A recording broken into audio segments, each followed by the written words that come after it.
Hello दोस्तों, Shiv education में आपका स्वागत है। आज हम पढ़ते हैं यण संधि। हमने संधि स्टार्ट कर रखी है। हमारी दीर्घ, गुण और वृद्धि संधि हो चुकी है। आज हमारी है कौन सी? यण संधि। और एक और बची है हमारी अयादि संधि। इसके बाद हमारी स्वर संधि कंप्लीट होती है। इसके एग्जाम्पल हम अधिक से अधिक निकालेंगे। तो चलिए देखते हैं कौन सी यण स्वर संधि। यण स्वर संधि इसमें क्या देखना है कि यह से हमें अक्षर का ध्यान रखना है कि यण स्वर संधि यह से शुरू हो रही है। यण संधि का संस्कृत में होता है एक प्रत्याहार से इनका निर्माण होता है। एक प्रत्याहार आता है एको यणची, यानी एक प्रत्याहार का एको यणची यण हो जाता है। एको यणची एक प्रत्याहार का यण हो जाता है। उसके अंदर संस्कृत में ये आते हैं। तो ये संस्कृत में सूत्र आता है। चलिए देखते हैं इसमें क्या देखना है। ई या ई के बाद असमान स्वर आए तो क्या लेना है? ये। उ या उ के बाद असमान आए तो व, और रि के बाद असमान आए तो र। हमने वृद्धि संधि पढ़ी थी। क्या पढ़ी थी हमने? सॉरी, दीर्घ संधि पढ़ी थी। दीर्घ संधि में क्या दिखा था? उसके अंदर समान स्वर होने चाहिए थे। क्या होने चाहिए थे? समान स्वर होने चाहिए। कौन से होने चाहिए? या तो वो ह्रस्व के हो या दीर्घ के हो। क्या हो? या तो वो ह्रस्व के हो या दीर्घ के हो। कोई से भी हो, लेकिन समान स्वर होने चाहिए। ह्रस्व है या दीर्घ है, हमें क्या करना है? हमें दीर्घ करना है। ये हो गई दीर्घ संधि। उसमें क्या थे? समान स्वर थे। ए या आ के बाद ए या आए तो ऐसे समान स्वर थे। गुण स्वर संधि के अंदर क्या देखा था हमने? गुण स्वर संधि के अंदर देखा था कि ए या आ के बाद ई या ई आ जाती है तो ए होगा। ए या आ के बाद ई या ए आ जाता है तो क्या होगा? ए होगा। ए या आ के बाद उ या उ हो जाएगा तो ओ होगा। ये दो प्रकार हम किसमें देखे थे? गुण स्वर संधि के अंदर देखे थे। और तीसरी हमने देखी, क्या देखा था कि इसके अंदर ये मात्रा आएगी और ये ओ की मात्रा उसके अंदर आएगी गुण स्वर संधि के अंदर। और श्री, त्रय, ऐसे शब्द, अणय, ऐसे शब्द किसमें देखने को मिल रहे थे? हमें गुण स्वर संधि के अंदर देखने को मिल रहे थे। फिर हमने वृद्धि संधि पढ़ी। और अब हमारी यण संधि है। यण में क्या करना है? ई या ई के बाद असमान स्वर आए तो हमें ये लेना है। हम ये क्यों लेते हैं? क्योंकि ई और ई का उच्चारण स्थल कौन सा है? तालव्य। और यह का भी उच्चारण स्थल क्या है? तालव्य। तो इसके समीपस्थ के आधार पर भी हम यण संधि करते हैं। फिर उ या उ कौन सा? ओष्ठ है। और असमान स्वर आने के बाद इसका क्या होगा? वह होगा। री के बाद असमान स्वर आए तो र होगा। हमें क्या ध्यान रखना है? हमें एक ही चीज ध्यान रखनी है कि सबसे पहले एक शब्द है, उस शब्द के दो टुकड़े करने हैं, वो भी अर्थ से हो। तो अर्थ से हम करेंगे जैसे रीत्यानुसार। ये रीत्यानुसार शब्द है। रीत्यानुसार शब्द है। इसके हमें क्या करने हैं? दो टुकड़े करने हैं। पहला पद का लास्ट लेना है और जो लास्ट उसका पहला अपोजिट वर्ड लेंगे। तो इसमें रीत्य अनुसार यानी री, यहाँ पर तय है, ये तय के हलक लगा दे। यह है, यह किससे बना? यह यहाँ पे ये तय है, ये बना है यहाँ पे। और ये अनुसार, ये शब्द यहाँ पर है। और ये किससे बना है? हमने अभी देखा है कि ई या ए के बाद असमान स्वर आई तो पहले तो ई आया होगा या ई आया होगा, इसके बाद कुछ असमान स्वर आया होगा, उसके बाद ये बना है। ऐसे देख लेना, ई या ई फर्स्ट आया था, उसके बाद असमान स्वर यहाँ पर कुछ आया था, इसके बाद ये बना था। तो यहाँ पर क्या होगा? नु है, नुसारे अनुसार, ए यहाँ पे जुड़ गया तो यहाँ पर ई आएगा। ई या ई तो ये आएगा रीति। क्या आएगा? रीति धन अनुसार। इस तय का इसमें से ई निकल जाएगा और ये ए निकल जाएगा तो क्या बन जाएगा? ये। ऐसे हम इसके टुकड़े करके ऐसे भी से कर सकते हैं और ऐसे टुकड़े करके ऐसे भी कर सकते हैं। देखना क्या है? देखना एक ही बात देखनी है बनाने वाक्य कि पहला शब्द यू लेना है, फिर दो एक शब्द का दो टुकड़ा करना ही, दो टुकड़ा करके और बी के अंदर पहलो पद है उसको अंतिम लेना है, अंतिम है जिसको पहलो पद लेना है, वर्ण लेना है, यो पहलो वर्ण ले, इस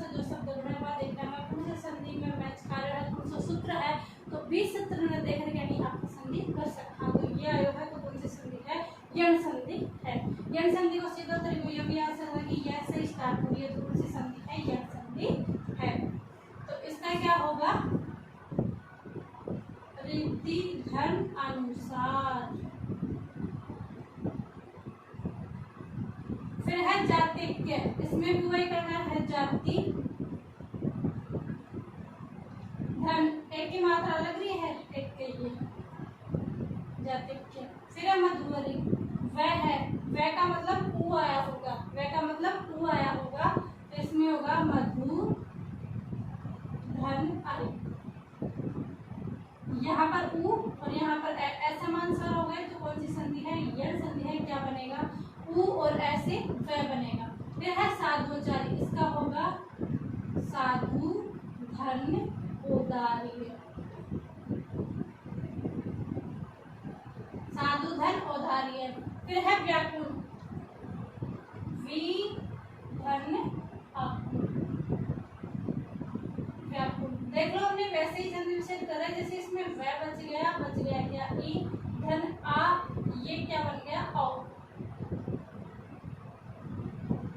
क्या सॉरी, ई यहाँ पर है, आ यहाँ पर आ गया, ऐसा मान स्वर आ गया, तो ई और आ से ऐसे क्या बन गया, ये और आ की मात्रा या, तो क्या बन गया, व्याकुल। फिर है अध्ययन, अधि, ई यहाँ पर आ गया अयन,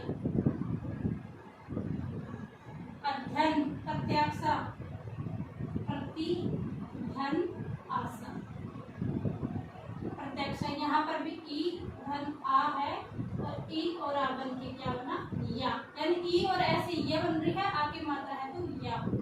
फिर ये शब्द बहुत ही इम्पोर्टेंट है, आप इसे अच्छी तरह से देखें। क्यों, क्योंकि इन शब्दों को देखते ही हम क्या करते हैं, सौ उपसर्ग लगा देते हैं। क्या लगा देते हैं, सौ उपसर्ग लगाते हैं, जो कि गलत है। लेकिन कुछ शब्द हैं जो सौ उपसर्ग के भी हैं, तो वो भी हम देखेंगे। तो पहले क्या करते हैं, हम इनका संधि विच्छेद करते हैं यण संधि के अंदर।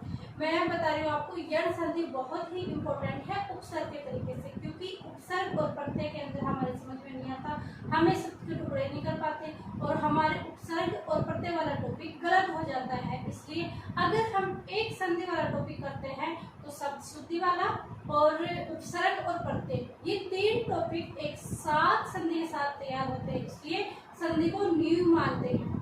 इसलिए संधि अच्छे से कर लो, संधि होने के बाद आपकी ग्रामर पे एक ऐसे होने लग जाएगी, हाँ हमें ग्रामर आने लग गई, ग्रामर का हमारी पकड़ बनने लग गई। तो इसके अंदर देखना है, वह आ रहा है तो सु, उ आ गया, अस्ति। फिर है वह, सु धन आगत, स्वागत।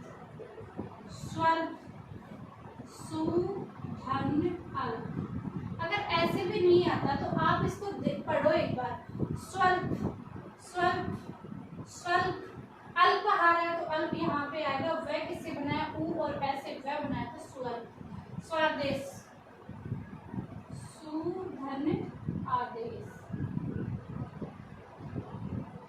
स्वादेश। ये हमारे कौन सी संधि है, यण संधि है। और कल स्पेशल पूरे टॉपिक यण संधि के उदाहरण है वो डाले जाएंगे, क्योंकि आप उदाहरण की अधिक से अधिक बार प्रैक्टिस करें।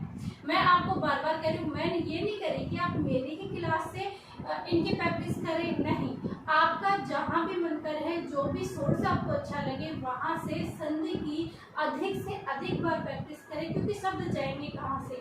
हम इतने शब्द की प्रैक्टिस करेंगे कि सारे शब्द इन्हीं में से एग्जाम में से आएंगे। जब हमारे आंखों के सामने से शब्द निकलेंगे तो वो क्वेश्चन हमारा गलत नहीं होगा, क्योंकि वो हमने किया है तो हमें अच्छे से आता है, हमें कंफ्यूजन भी नहीं होगा। इसलिए आपसे है, मेरा कहना ये है कि आप कहीं से भी किसी भी क्लास से आप इनके एग्जाम्पल निकालें और आप जरूर निकालें। अब है इनके कुछ स्वय है, इनके उपसर्ग हैं जो कि स्वय ही शब्द रहेंगे, इनमें आप सु मत कर देना। कौन से रहेंगे, स्वस्थ, स्वार्थ। देखो स्वस्थ, स्व धन अस्त, स्वस्थ, स्वार्थ, स्वांग, समान, स्वविकीय और स्वाधीन, ये शब्द ऐसे हैं जिनमें स्व उपसर्ग है। स्व क्या है? उपसर्ग है।